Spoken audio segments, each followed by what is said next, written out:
Hello student, I am Leelam Chandraka from zoology department. आज का हमारा टॉपिक है ओबेलिया। ओबेलिया जो है वो फाइलम सिलेंट्रेटा का एनिमल है। इस लेक्चर में हम ओबेलिया की स्ट्रक्चर और उसके लाइफ साइकिल के बारे में देखेंगे। तो इसमें पहले देखते हैं साइनॉप्सिस को।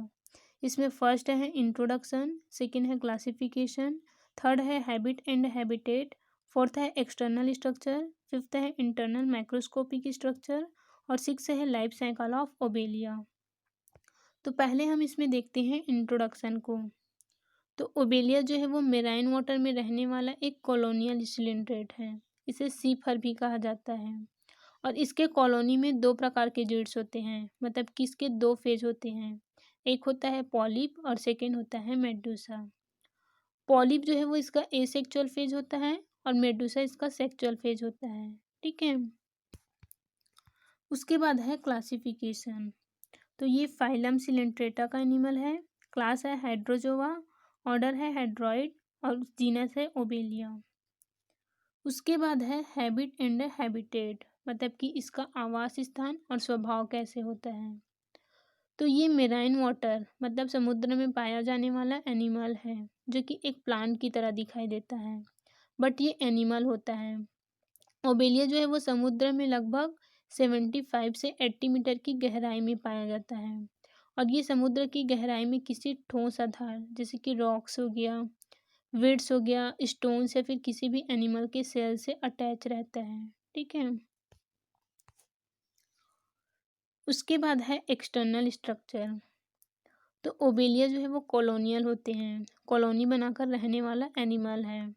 तो इसके बॉडी को बाहर से देखने पर ये वाइटिश या फिर लाइट ब्राउन कलर का दिखाई देता है और ये एक छोटे से मास प्लांट की तरह दिखाई देता है।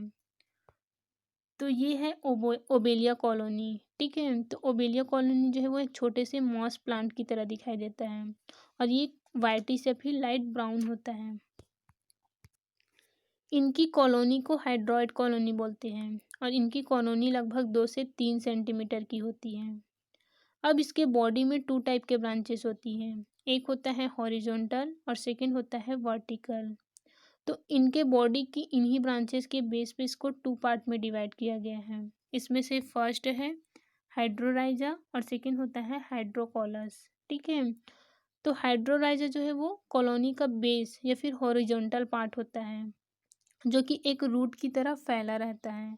तो ये जो इस ब्रांचेस दिख रही है इसको बोलते हैं हाइड्रोराइजा। और ये समुद्र में कॉलोनी को किसी आधार से चिपकाने में हेल्प करते हैं। ठीक है। और बेस पे ये एक नेट की तरह फैला रहता है।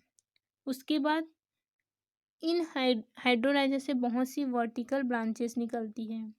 इन ब्रांचेस को बोला जाता है हाइड्रोकॉलस। ठीक है।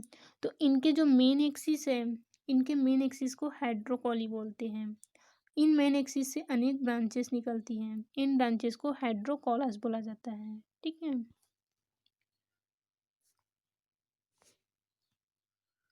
उसके बाद है इंटरनल माइक्रोस्कोपिक स्ट्रक्चर। तो ओबेलिया की स्ट्रक्चर को जब हम माइक्रोस्कोप से स्टडी करते हैं तो इनकी बॉडी वॉल हमें कुछ अलग अलग प्रकार से दिखाई देती है। ओबेलिया की कॉलोनी में अलग अलग पार्ट्स पाए जाते हैं, जिसमें से फर्स्ट पार्ट है सिनोसार्क। तो इनकी कॉलोनी में जितनी भी ब्रांचेस हैं, मतलब कि अगर इसकी कॉलोनी में देखोगे तो ये अनेक ब्रांचेस में निकली रहती हैं।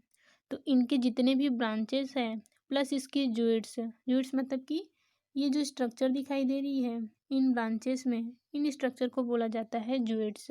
ठीक है। तो इनके ब्रांचेस और जूइट्स जो है वो दोनों मिलकर के एक लिविंग रीजन बनाती हैं, जिसको सीनोसार्क बोलते हैं। तो यहाँ पे हाइड्रोकोलस के अंदर की ओर एक आउटलाइन जाती है। ठीक है। इन्हीं को बोला जाता है सिनोसार्क। ठीक है। तो अंदर की तरफ जो लेयर है इन लेयर को बोला जाता है सिनोसार्क। ठीक है। तो सिनोसार्क जो है वो एक प्रकार का लेयर होता है, जो कि एक्टोडर्म और एंडोडर्म की बनी होती है। एक्टोडर्म इसका आउटर सेल्यूलर लेयर होती है और एंडोडर्म जो है वो इनर लेयर होती है। ठीक है। और इन दोनों लेयर के बीच में मिजोग्लिया पाया जाता है। अब सिनोसार्क के बीच में एक स्पेस होता है, मतलब कि इसके बीच में एक कैविटी होती है, इन कैविटी को सिनोसर्कल कैविटी या फिर गैस्ट्रोवैस्कुलर कैविटी बोलते हैं। ठीक है। उसके बाद इसमें सेकेंड स्ट्रक्चर है पेरिसार्क। तो सिनोसार्क चारों तरफ से एक नॉन लिविंग हॉर्नी मेम्ब्रेन से घिरी होती हैं, जिसको पेरिसार्क बोलते हैं। तो ये जो बाहर की तरफ जो लेयर दिखाई दे रही है, इन लेयर को बोला जाता है पेरिसार्क, जो कि नॉन लिविंग हॉर्नी मेम्ब्रेन होती है और ये क्यूटिकल का बना होता है। ठीक है। पेरिसार्क जो है वो पूरी कॉलोनी का एक्जोस्केलेटन बनाता है और ये येलो या फिर ब्राउन कलर का होता है। ठीक है। और ये एक प्रोटेक्टिव लेयर होता है, मतलब कि ये पूरी कॉलोनी को प्रोटेक्ट करता है। अब यहाँ से ज्यूइड्स निकलते हैं। ठीक है। तो ये जो स्ट्रक्चर है इनको बोला जाता है ज्यूइड्स। तो इन सभी ज्यूइड्स के जो बेसल पार्ट है, मतलब कि जो नीचे का पार्ट है, उसमें रिंग टाइप स्ट्रक्चर होती है इस प्रकार से। इन रिंग टाइप स्ट्रक्चर को बोला जाता है पेरिसर्कल एन्यूलाई। ठीक है।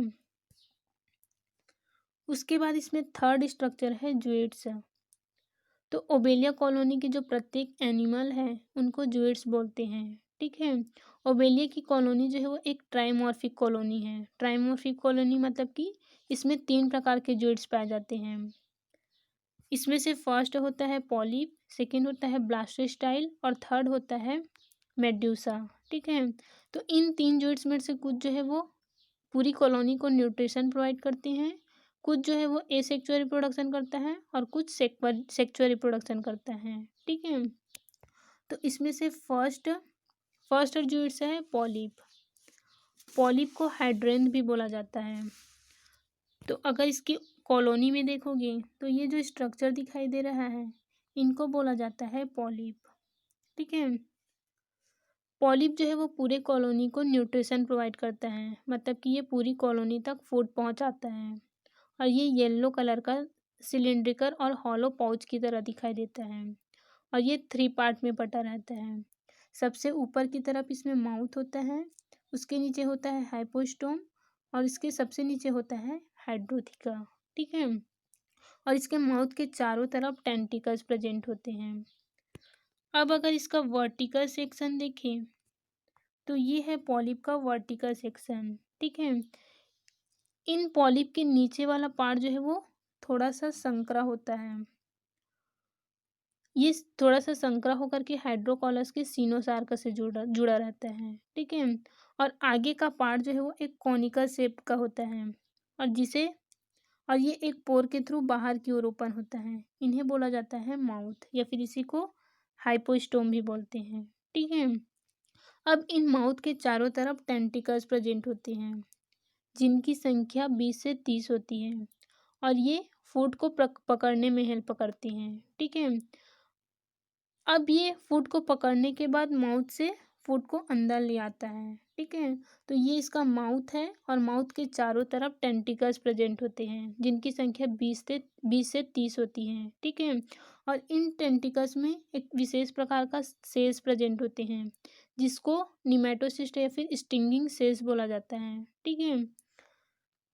और ये टेंटिकल्स क्या काम करता है, तो ये फूड को पकड़ने का काम करता है। ठीक है। अब इनके बीच में, मतलब कि पॉलिप के जो बीच है, यहाँ पे एक कैविटी होती है। इन कैविटी को सिलेंट्रॉन बोलते हैं। ठीक है। अब अगर लेयर की बात करें तो इसमें एक्टोडर्म और एंडोडर्म दोनों प्रेजेंट होते हैं और इन दोनों लेयर के बीच में मेसोग्लिया होता है। ठीक है।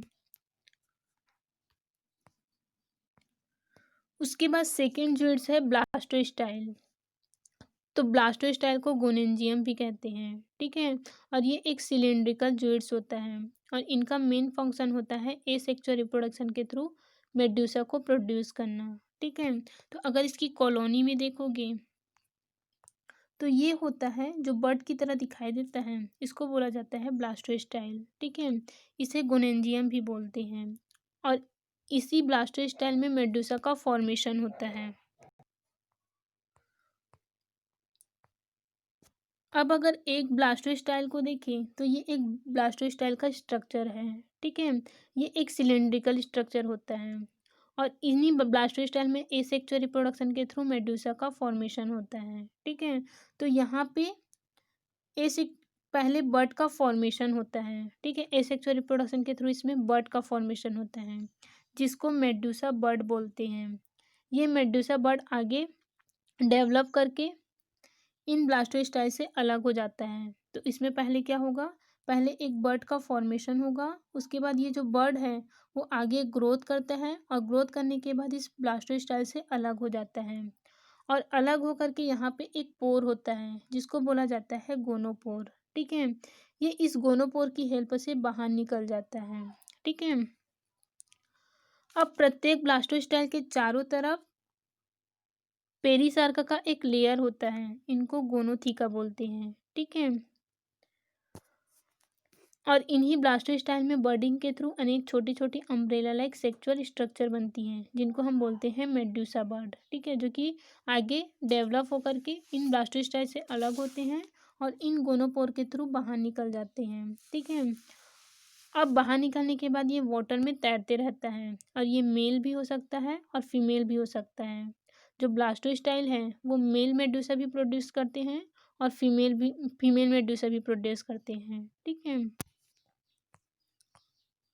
उसके बाद थर्ड जूड्स है मेडुसा। तो मेडुसा जो है वो सेक्सुअल जूड्स होता है जो कि सेक्सुअल रिप्रोडक्शन करता है। अगर इसकी स्ट्रक्चर देखें तो इसकी स्ट्रक्चर जो है वो अम्ब्रेला की तरह दिखाई देता है। इसके सेंटर में एक मैन्यूब्रियम होता है, मतलब कि ये जो बाहर की तरफ स्ट्रक्चर दिखाई दे रहा है इसको मैन्यूब्रियम कहते हैं, ठीक है। और ये मैन्यूब्रियम बाहर की ओर निकला रहता है और ये माउथ में जाकर के ओपन होता है, ठीक है।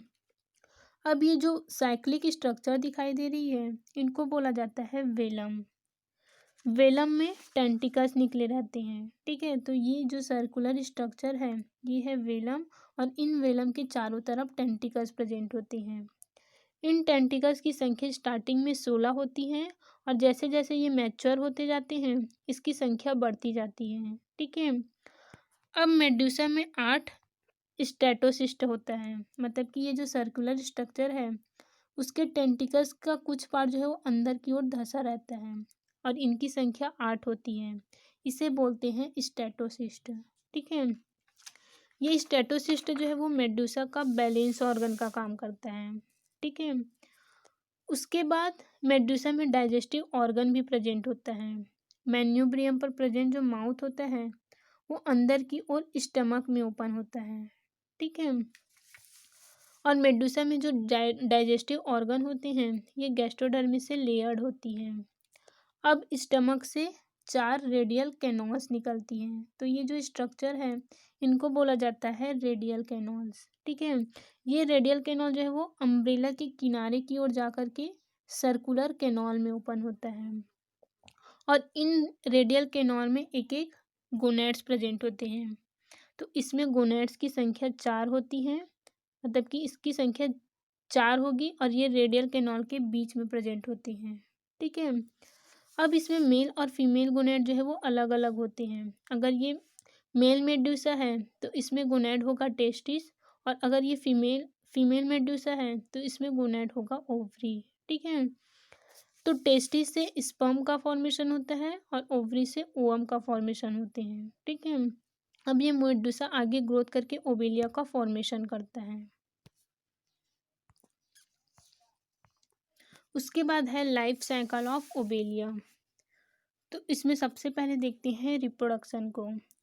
तो ओवेलिया में एसेक्सुअल और सेक्सुअल दोनों रिप्रोडक्शन होता है।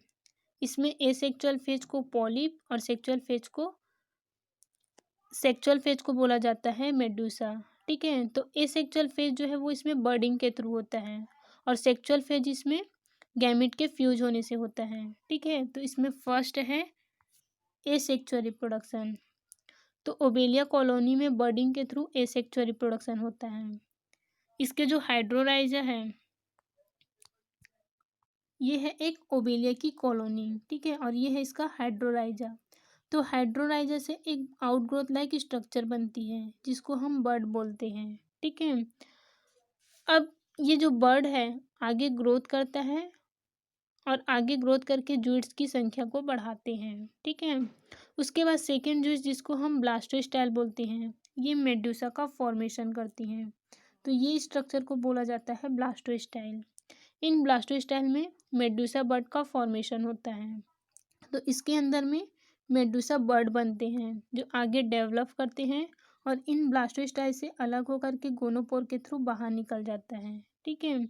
अब ये जो बाहर निकला है मेडुसा, ये मेल भी हो सकता है और फीमेल भी हो सकता है। ठीक है। उसके बाद सेकंड है इसमें सेक्सुअल रिप्रोडक्शन। तो ओबेलिया में सेक्सुअल फेज मेड्यूसा होता है जिसका जिसका फॉर्मेशन जो है वो ब्लास्टोस्टाइल से होता है। ठीक है। तो ब्लास्टोस्टाइल जो है वो मेल और फीमेल दोनों मेड्यूसा प्रोड्यूस करते हैं। तो यहाँ पे है ब्लास्टोस्टाइल। इन ब्लास्टोस्टाइल से मेल और फीमेल दोनों मेड्यूसा प्रोड्यूस होते हैं।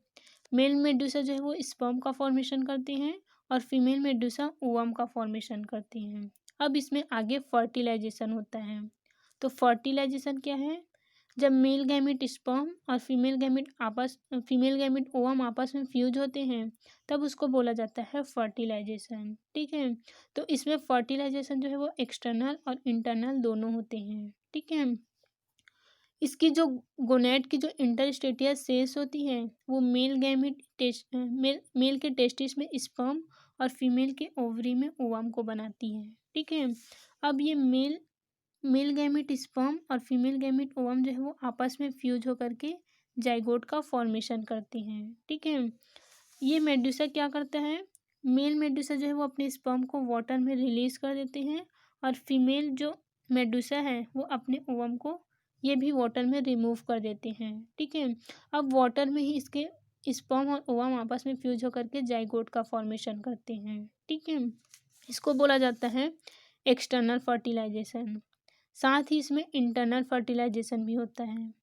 इंटरनल फर्टिलाइजेशन जो है वो फीमेल के बॉडी में होता है और एक स्पर्म जो है वो एक ओवम को फ्यूज करता है जिससे जाइगोट का फॉर्मेशन होता है। ठीक है। अब यहाँ पे जाइगोट का फॉर्मेशन हो गया है। अब इस जाइगोट में आगे डेवलपमेंट होता है। तो फर्टिलाइजेशन की प्रोसेस के बाद जाइगोट बनता है। फिर इस जाइगोट में अब आगे क्लीवेज होता है जो कि होलोब्लास्टिक होता है। ठीक है। क्लीवेज में क्या होता है? एक सेल से दो सेल बनते हैं जिसको 2 सेल स्टेज बोलते हैं। ठीक है। उसके बाद 2 से 4 सेल्स बनते हैं जिसको 4 सेल स्टेज बोला जाता है। ठीक है।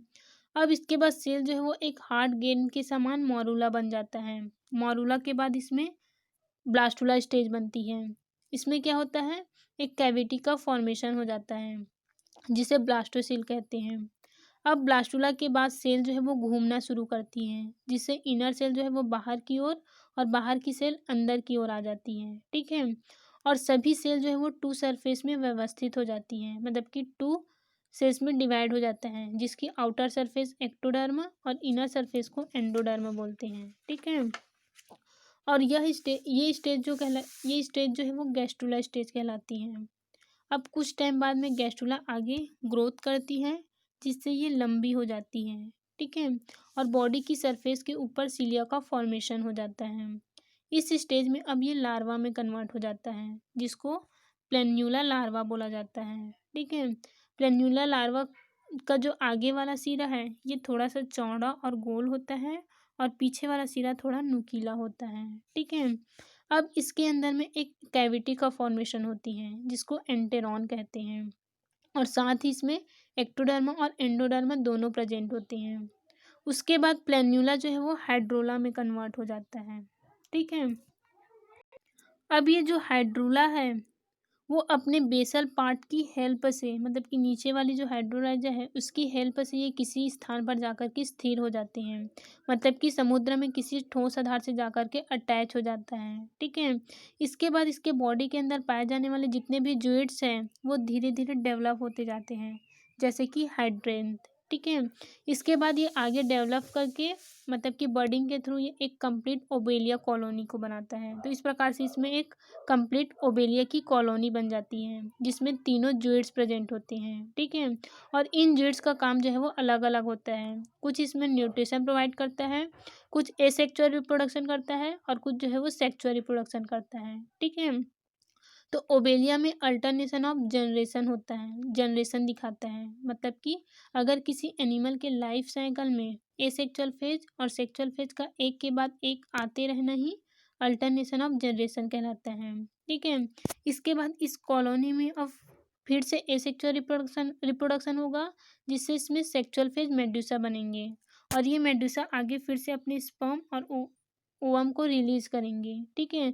जिससे ये दोनों आपस में फ्यूज होकर के फिर से जाइगोट का फॉर्मेशन करेगा और ये जो जाइगोट है वो आगे डेवलप होकर के फिर से एक ओबेलिया की कॉलोनी को बनाएगा। ठीक है। और इसका लाइफ साइकिल ऐसे ही चलते रहता है। तो इसे ही अल्टरनेशन ऑफ जनरेशन बोलते हैं। ठीक है। तो ओबेलिया जो है वो अल्टरनेशन ऑफ जनरेशन दिखाता है। ठीक है।